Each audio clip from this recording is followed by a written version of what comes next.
On today's World Insight, Asia-Pacific economies grow while the U.S. contains another bank failure.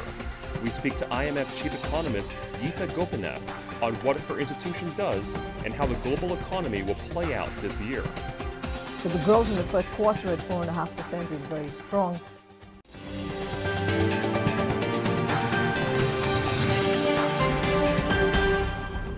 Hello and welcome to World Insight with me, Tian Wei. According to the latest regional economic outlook issued by the International Monetary Fund, the Asia-Pacific region will be a relatively bright spot against a backdrop of a difficult global economic recovery. The IMF pointed out that the Asia-Pacific is the most dynamic region in the world with strong resilience. Economic growth in the Asia-Pacific is expected to accelerate from 3.8% in 2022 to 4.6% in 2023. What are the development prospects for the Asia-Pacific region? How resilient is it? Can the surge in the Chinese consumption drive the economic growth for the region and even beyond? How to deal with the supply chain disturbances related to geo-economic fragmentation? I ask all of these questions to Gita Gopinath, the first Deputy Managing Director of IMF. Gita, what a pleasure to see you in Beijing. Yes, thank you. It's always a pleasure to see you. Tell me more about your analysis of the Chinese economy, especially after the Spring Festival, the last time when we met.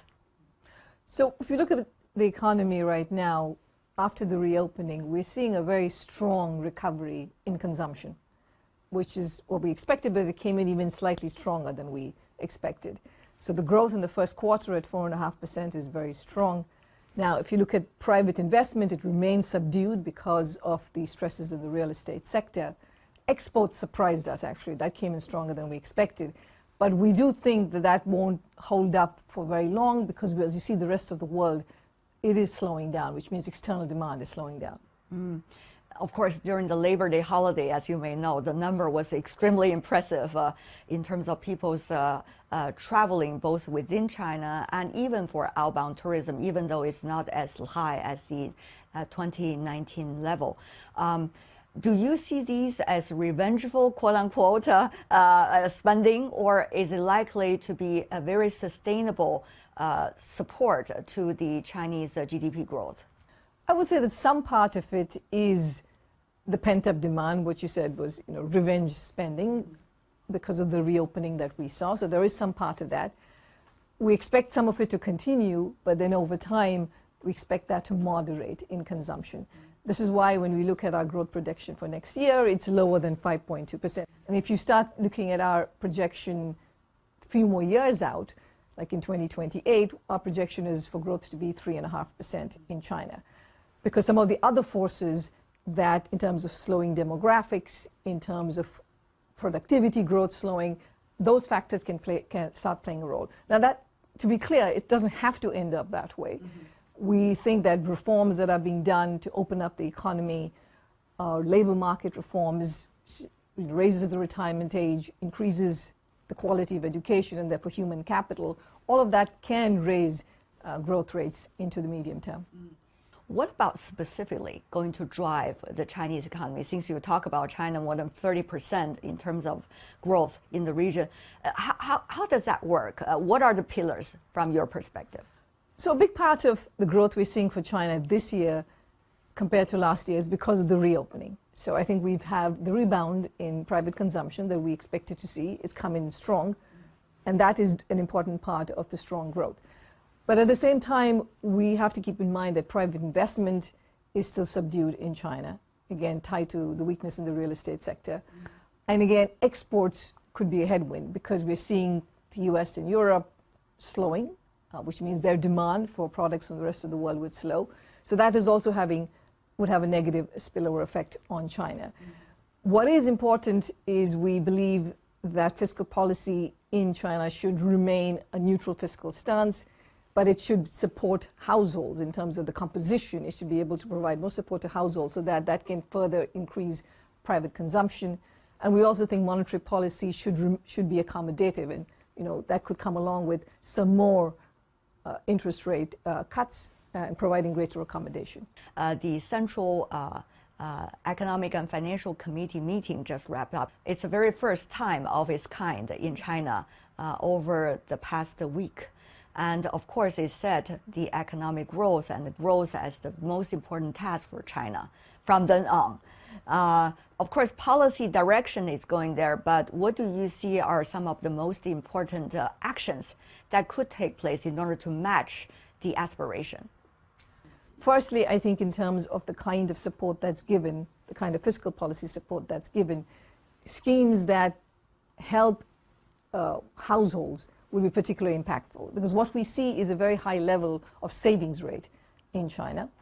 If, on the other hand, people had access to more unemployment insurance, health insurance, retirement income, then that savings rate would be lower, which means that private consumption would be a very important driver of growth in China, which is what we need for having high quality growth. The second is addressing the issues in the real estate sector, the stresses that we see over there. We've seen a prolonged period of developers facing stress, some fraction of developers facing stress, and we think much more stronger action at the central government level to help fix these issues would be a very important part of the solution.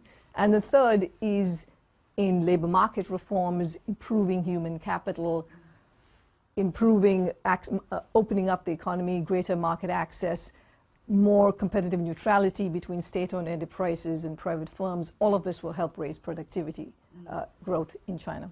There are media reports and analysis suggesting that the business community from the United States are warning the policymakers, why don't you listen to us when it comes to our approaches to China? Because China-U.S. trade and economic ties are being intensified rather than being distracted by the latest geopolitics. But policymakers are going quite the other way. So are you worried as the Deputy Managing Director of IMF, whose job is to try to bring economies together and to work together?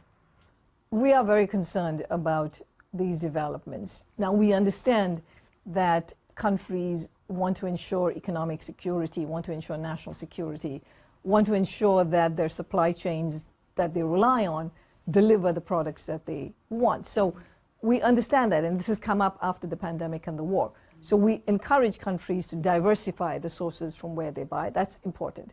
What we are worried about is when, in addition to diversification, you have protectionism, which is that you want to bring production home. You want jobs to go only to your people. I mean, that is going down that slippery path. You can end up with losing a lot of the benefits that we've had from economic integration over these several decades. You know, after the Cold War, we had the global economy triple in size. 1.5 million people came out of extreme poverty, right? So that's the kind of benefits that we get from closer trade ties and also sharing in technology. How do you see, you know, on the one hand, we see political rhetorics, but on the other hand, we see the real trade and economic interactions going on in the world. If you look at the major economies of the world, China is one of the big economies of the world. So it is not surprising at all that all other countries and companies in those countries are interacting with companies in China. We expect that to happen. And if you look at trade, for instance, of China with other countries, including with the US, it's the highest it's ever been. So very strong economic links. That said, we are concerned about the political rhetoric because that actually does get translated into actions. It can get translated into how people think about investing in one country versus another. This is why we've been telling all the policymakers that be careful. You know, it is important to diversify where you buy your products from, but it's a slippery slope and you could end up with damaging the relationships that you have. So what is the way that IMF is trying to rally the crowd, so to speak, at a very difficult time? One of our biggest strengths is that we work with 190 member countries. We're at very different stages of development. And we know that it's important to have strong economic integration so that all countries can grow and they can benefit from it. So we have the convening power of being able to have meetings where we bring all our different members together, and we hope to have good discussions about what the benefits are of economic integration and what the costs are. For instance, we just recently put out a report that said that if you have a lot of fragmentation in trade, you could end up with global GDP being 7% lower, which is a huge hit. It's like losing the economies of France and Germany, and we should stop that from happening. According to our latest report, Asia-Pacific region, impressive growth and impressive momentum. Tell me more about what does that mean for the overall role of Asia-Pacific in the global economy? Asia-Pacific, as always, has been a very important driver of global growth, and this year particularly, in 2023, if you look at the second half of this year, about 75% of the growth is coming from the Asia-Pacific region. China and India are playing a very important role in this these growth numbers that we see. Now, that said, there is variation across countries in the Asia-Pacific region. If you look at advanced Asia, so if you look at Japan, for example, or Korea, their growth is slowing compared to last year. And especially if you look at Korea, you see that. But if you look at emerging Asia, that's where you see growth this year being higher than the previous year. So there is variation. It's not all one story. But as a whole, the region is certainly doing well. As we talk, the ASEAN summit is taking place in Indonesia. Of course, Asia's economy, a big proportion is coming from the ASEAN as well. How do you see what they say, the united ASEAN? How is that likely to help with their economic growth in a way? The ASEAN region, again, is a very important driver of growth. It grew very strongly last year. So actually for the ASEAN 5, we have a prediction is for growth to slow this year. But that's only because they came from very strong growth in the previous year. But again, it's a region that trades a lot with each other. They are an important supplier to the rest of the world in terms of products. And therefore, it's very important for this part to be growing and doing well. There has been a lot of debates about what exactly national security means. Some have been exaggerating the meaning and the scope of national security and the priority of national security over any other issue. So I know your role is an economist. You are working with the IMF, which is mainly on financial and economic issues. But when it's interfering with economic and financial growth, how do you see the role of national security? What is your interpretation as an economist of it? So countries are imposing controls, for instance, in their trade with the rest of the world because of national security concerns. Now, as an institution, we don't judge those particular actions because it's for national security reasons.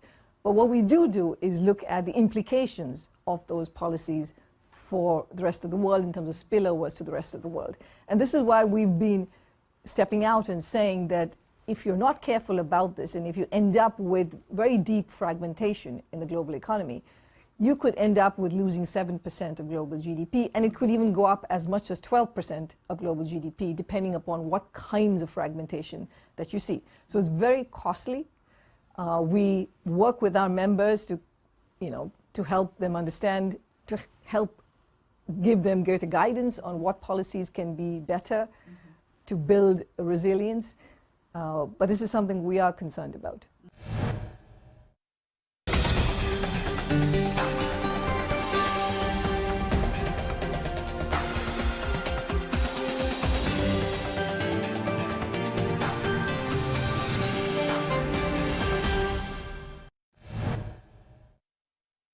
The other issue is the developing economies. At this point, we see some developing economies, especially least developed economies, are facing the debt issue. But at the same time, it's only right that they have also the access of resources to develop. So I know IMF has been working with them. Of course, some of them have also been complaining about the role of IMF in terms of the debt that they're having. So what do you see now is the role of IMF in this regard? So we play multiple roles when it comes to the issue of debt. First and foremost, our goal is to prevent countries from ending up with very high levels of unsustainable debt. And this is what we do on a daily basis through what we call surveillance that the IMF does through our Article 4 reports. where we examine the economy, we tell them about policies that we think might put them in a difficult debt situation. So we try to prevent that from happening. And also, good growth policies that would prevent them from accumulating a lot of debt. But of course, there are countries for whom things go wrong. You also get hit by a lot of shocks, and we've seen the pandemic and the war, the energy prices going up. I mean, all of this has been climate change. All of these are external events that are affecting some of these countries by a lot. And some of this is also the fact that they don't do the right kinds of policy. So it's a combination of the two of them. But we are working to help these countries get the debt relief that they need. We do this as a part of an IMF program so that this is not a temporary solution, but the hope is that the country will reform after getting a debt restructuring and then put it on a much more sustainable path. Because it's important, because we don't want to keep seeing this repeated over and over again. It's very important for the international community to help these countries. All of the creditor nations should play a very important role. Some of these countries also just require aid or grant-like funding. And that's also required from the world. Again, as an international institution which has 190 member countries, we think we play a very important role in trying to get support for many of these countries. I follow up on some of these points you just mentioned about these economies, the developing economies, especially the least developed economies. Some of them have been putting out analysis about what they think of the situation. If I could just briefly brief you about that. Some have been suggesting, well, foreign governments and also IMF accuse us of being corruptive. Actually, we are not. By the way, it is because the economy has been suffering as a result of pandemic and layered up by the climate change. Many of these countries are facing huge climate change problems and natural disasters, and therefore it is impossible for us to be able to turn the page as we did decades ago. That's some of their arguments. Do you think it makes sense? I think we have to all agree that the last few years have been very tough for many countries around the world. And if you are a low-income country, you've been particularly exposed to the negative effects of the pandemic, the big increase in energy prices and food prices if you are an importer of these products. So they've been hit. And they don't have very large tax bases, so they don't collect enough tax revenue to be able to fund all their needs. So the debt has gone up, the cost of borrowing has gone up as interest rates have gone up in the world. They are in a difficult situation and they need help, there's no doubt about it. But also, I think they will also need to take greater action in the future to build resilience internally by increasing their tax base and raising higher revenues. And would IMF and your other economies of the IMF members be able to support? If support, in what way? I think a lot of countries are working together to help the low-income countries. A very important part of this is for countries that need debt relief, debt restructuring. The common framework was a new mechanism that was created by the G20 that was very promising. I think there's a learning process in here. So we're trying to move faster, but the hope is that we can move faster in providing debt relief for countries. That will be extremely helpful. Firstly, if we can all agree on common practices about how we provide debt relief, more information sharing, for instance, by the IMF and the World Bank on a much faster basis will help, and we're working towards that. We need all institutions to play an important role. MDBs, multilateral development banks, can also contribute by providing net financing on very concessional terms. There's also still a lot more that we need to understand on how different creditors participate, what is comparability of treatment. I think if we can get all of these things fixed, we will end up with a much better process. But that said, I think it's very urgent for countries that are now in deep debt to stress to get relief as fast as possible.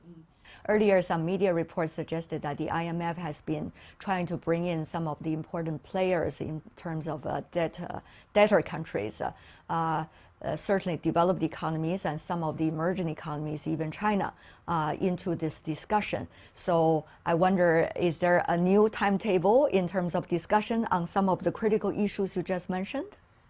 So what we have put in place, along with the World Bank and India's G20 presidency, is what we call the Global Sovereign Debt Roundtable.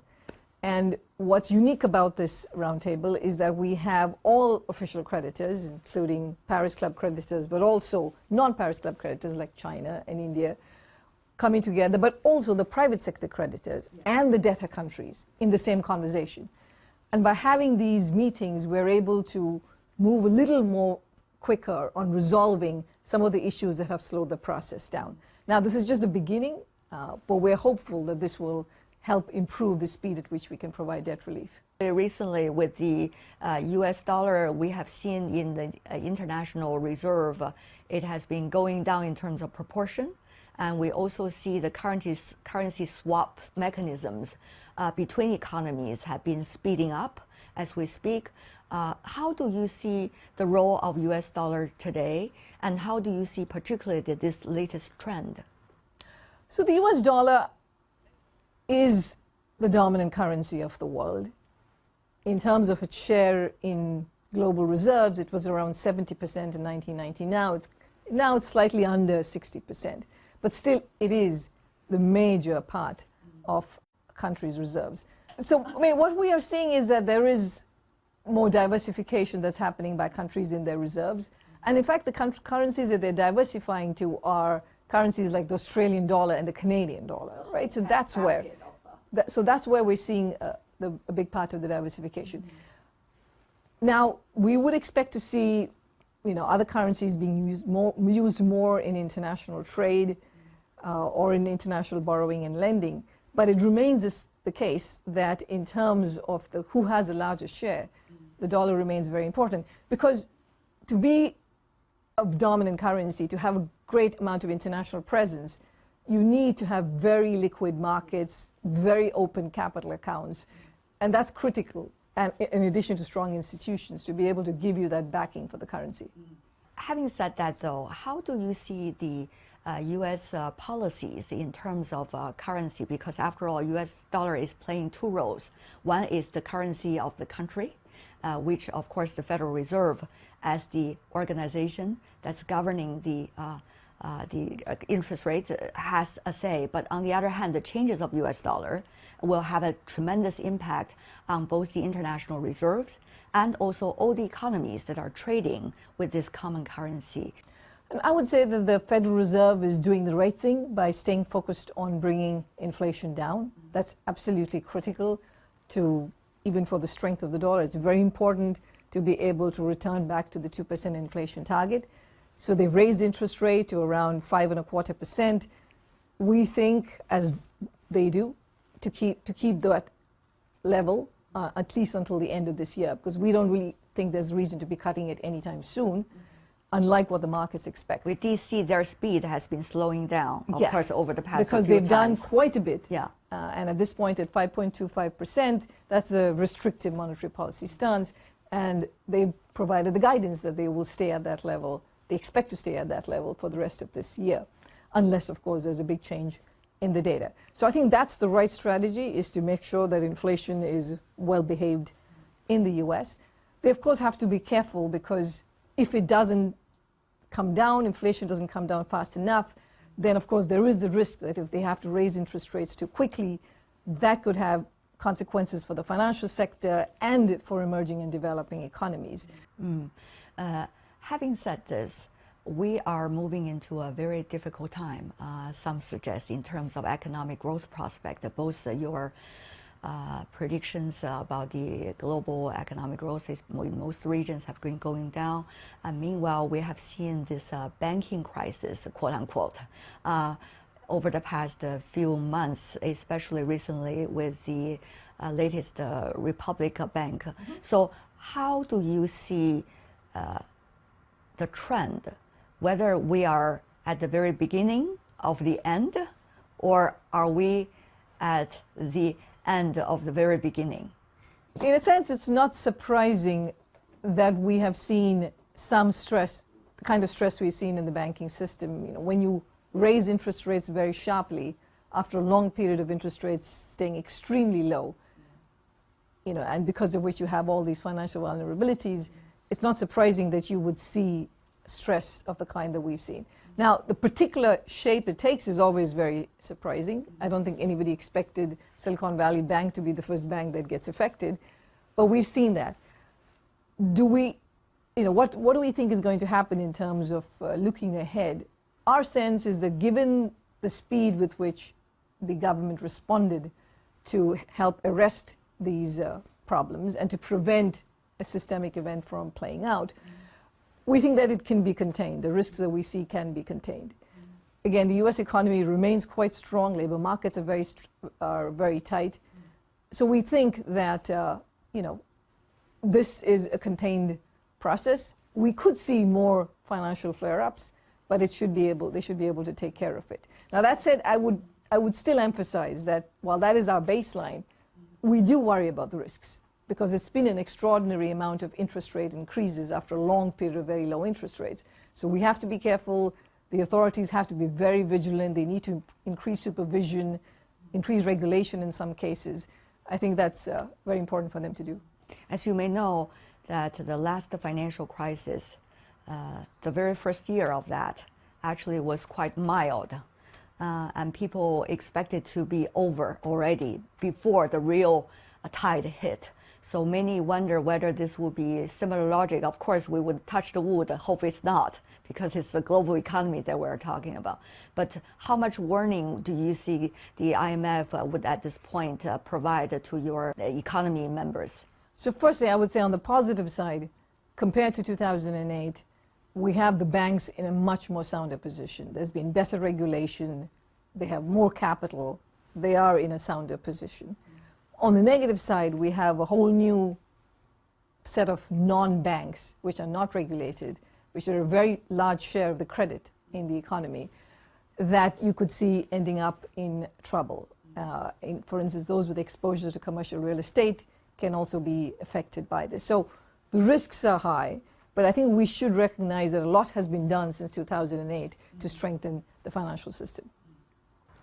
Gita, what a pleasure to see you. Thank you so much for sharing your precious time with us. Thank you so much. Always a pleasure to speak to you.